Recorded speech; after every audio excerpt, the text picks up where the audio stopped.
Hai semuanya, gimana kabar kalian? Semoga selalu dalam keadaan baik. Jadi welcome back di segmen Analisa Pagi. Di video kali ini kita akan update lagi untuk news dan juga pergerakan dari market Bitcoin.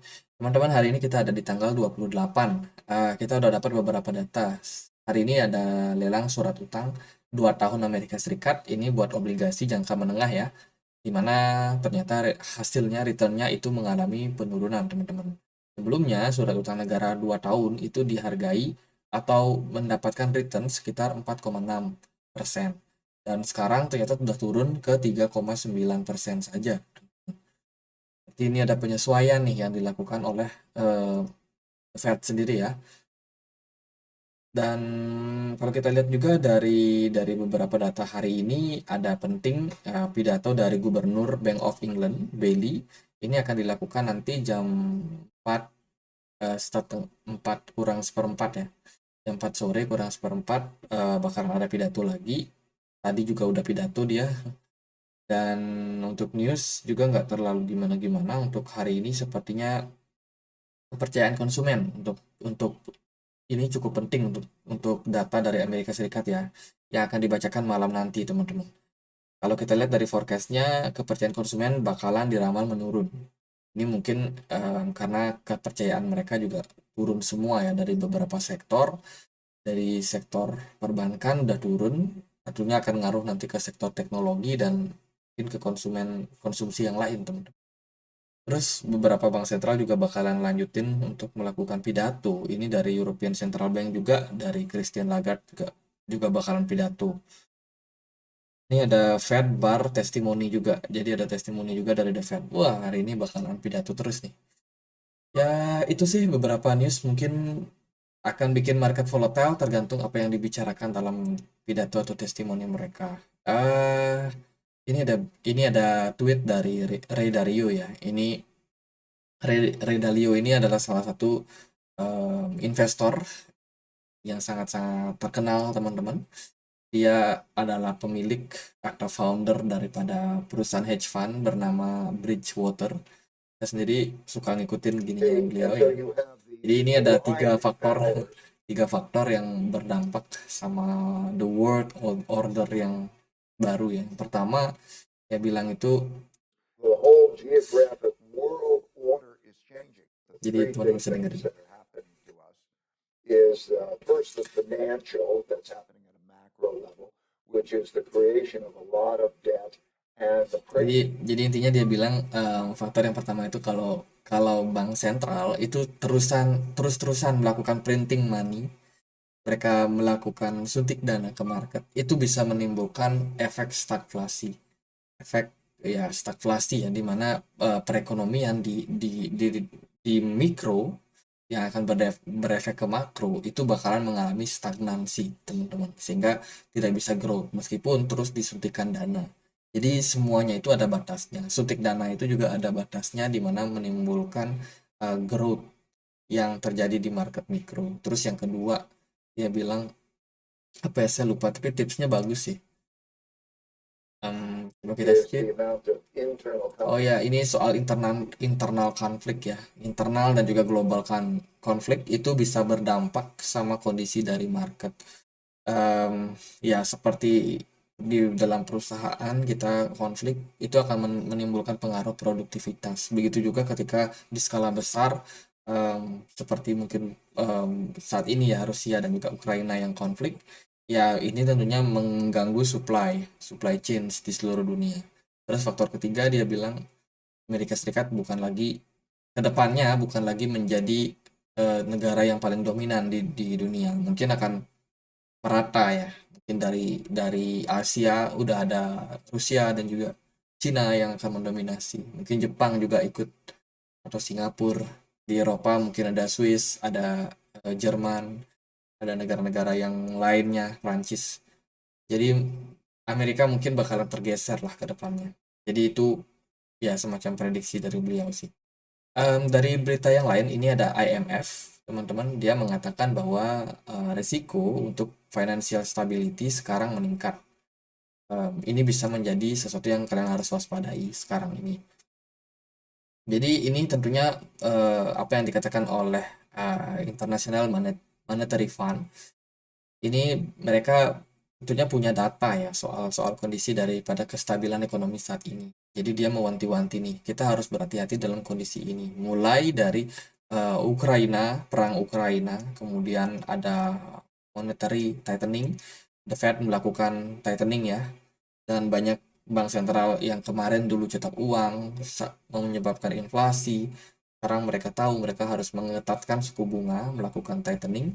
Ini menimbulkan dampak yang luar biasa untuk kondisi market sekarang. Dan kita tahu sekarang juga udah mulai bertumbangan itu para para bank ya. Sebelumnya juga kita tahu Evergrande, perusahaan development dari Cina yang mengalami penurunan, di mana properti di sana hancur lebur teman-teman. Di Cina ya, banyak banyak apa namanya, bangunan properti yang kosong, terjadi gagal bayar dan lain sebagainya. Jadi kondisi ketidakpastian global itu saat ini dalam kondisi yang meningkat. Jadi kalau kita lihat dari beberapa data, dari GDP, dari apa, dari hampir segala data itu menunjukkan hal yang sama. Jadi ya ini bisa menjadi sesuatu ancaman buat kita semua kalau kita nggak prepare. Jadi kalau teman-teman lihat memang di market beberapa waktu aset-aset yang hedge, sifatnya hedge itu justru diapresiasi ya. Seperti emas, Bitcoin juga sedikit naik kemarin. Jadi itu adalah beberapa hal yang mungkin teman-teman bisa perhatikan untuk kondisi market sekarang. Jadi kalau buat bullish bull run to the moon kayaknya masih belum kalau melihat kondisi dari makroekonomi yang seperti sekarang. Credit Suisse ini ya tidak punya banyak waktu lagi, teman-teman. Ini kata minister. Ya sekarang kondisinya di Swiss sendiri itu udah mulai gonjang-ganjing ketika salah satu bank terbesar mereka, Credit Suisse itu mengalami masalah dan pemerintah itu nge-push bank yang lain, bank yang lebih besar itu UBS buat membantu Credit Suisse supaya bisa bertahan.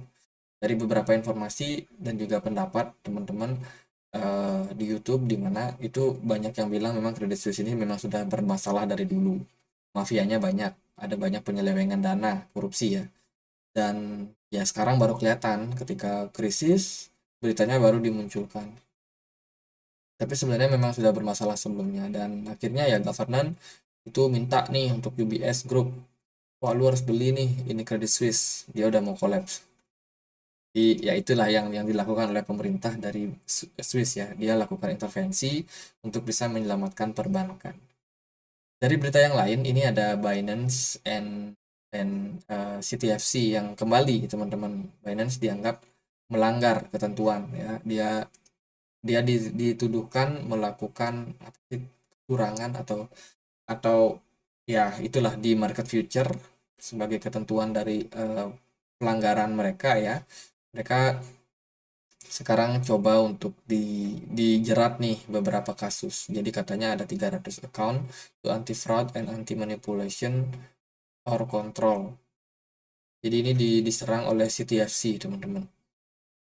Commodity Future Trading Commission. Ini dari Amerika Serikat ya. Dan kalian tahu Sisi nge-tweet apa? Dia nge-tweet ini, teman-teman. Ini sih sebenarnya tweet yang dulu ya, tapi dia dia malah pin di Twitternya dia. Jadi ya, ada yang hal yang harus kita lakukan. Ada 3 hal yang harus kita lakukan: education, compliance, product and service. Dan satu lagi yang kita jangan lakukan, yaitu ignore FUD, fake news, attack, dan lain sebagainya. Dan dia nulis 4, teman-teman. Jadi ya ini tentunya respon dari Sisi soal FUD yang dimunculkan oleh berita saat ini. Jadi so far itu sih yang news yang cukup mewarnai belakangan ya. Kalau kita lihat dari price action, Bitcoin kemarin mengalami fase koreksi setelah closing time frame weekly yang menurut saya cukup bagus lah di perdagangan kemarin, meskipun ya sekarang kita masih dalam tahap sideways. Teman-teman, untuk harga Bitcoin sekarang ada di 27.100. Dia koreksi ya setelah kemarin dia turun dari 28.000. Tiba-tiba merosot, disertai juga dengan volume perdagangan yang memang udah kecil sih teman-teman. Jadi kalau bakalan ada koreksi ya bagus-bagus aja sih, terutama buat yang belum serok ya kan. Jadi kalau ada koreksi yang agak dalam lagi ya ke 25.000, 26.000 boleh lah teman-teman yang yang mau cicil barang di level tersebut. Kalau dari saya lihat posisi sekarang ya masih sabar sih, masih sabar nunggu Bitcoinnya bisa turun dulu. Sementara belum banyak aktivitas, dia baru turun dikit, nggak usah terlalu gerasa-gerusu lah. Eh, Ya, sementara sih kalau dilihat dari pergerakan Bitcoin, sepertinya indikasi dump parah itu nggak ada. Ya, masih cukup stabil harga Bitcoin. Menurut saya kedepannya masih sangat baik. Untuk pergerakan dari Bitcoin di time frame kecil, smart money perlahan-lahan udah mulai berkurang lagi di market, disertai juga dengan volume perdagangan yang cenderung rendah. Kemarin Bitcoin sempat turun sampai 26.700, tapi udah bounce back balik ya, karena di level tersebut ada level level support yang ternyata di sana udah ada buyer yang nunggu sehingga harganya bisa mental balik naik lagi. Nah, so far dari struktur market dia bikin lower high baru ya. Sekarang kita expect sih Bitcoin masih bakalan koreksi, bikin lower high baru lagi, mungkin sampai ke 25.500 atau ke 26 ribuan. Jadi sementara itu buat target saya pribadi buat Bitcoin. Jadi so far masih koreksi, ya menikmati lah market teman-teman. Nanti juga turun eh, ketika Bitcoin turun ke level mana nih? Ke level 26.600 itu belum ada candle pembalikan arah ya. Hanya satu candle bullish Marubozu and then diimbangi dengan satu candle merah satu lagi. Sepertinya ini belum candle eh, pembalikan arah. Mungkin masih bisa sekali lagi buat turun. Ya kita haraplah bisa seperti itu. Kita pakai apa lagi ya? Indikator apa lagi ya? RSI udah turun. Memang kita udah bahas ya dari kemarin-kemarin RSI-nya udah mulai turun, ada bearish divergence, tapi ternyata respon dari market justru agak ngerem. Market ini nggak ngedam Bitcoin, artinya udah kayaknya mereka udah nggak mau lagi ngasih harga yang murah buat Bitcoin, teman-teman. Jadi dia kasih koreksi yang sederhana aja, yang dikit-dikit aja. Toh juga dia turun ke 26 udah banyak yang serap lagi. Nanti kalau sekali dam lagi ke 25.000 pasti lebih banyak yang serap. Di level tersebut juga ada level MA200 ya kalau kita lihat di time frame 4 jam. Jadi menurut saya cukup masuk akal level 25.000 untuk dijadikan teman-teman tempat buat akumulasi. Kalau ada yang mau akumulasi. Ya itu aja deh buat Bitcoin, nggak terlalu gimana-gimana. Kita ikutin aja alur market. So far memang trennya masih cenderung sideways. Kalau ada down pun juga nggak terlalu dalam. Jadi ya apakah market akan naik setelah ini ya bisa jadi juga dia koreksi. Ya kita lihat aja ke depannya kemana. Kalau dia dibilang koreksi ya bisa jadi sideways lah di range 27.000 sampai 28.600 ini.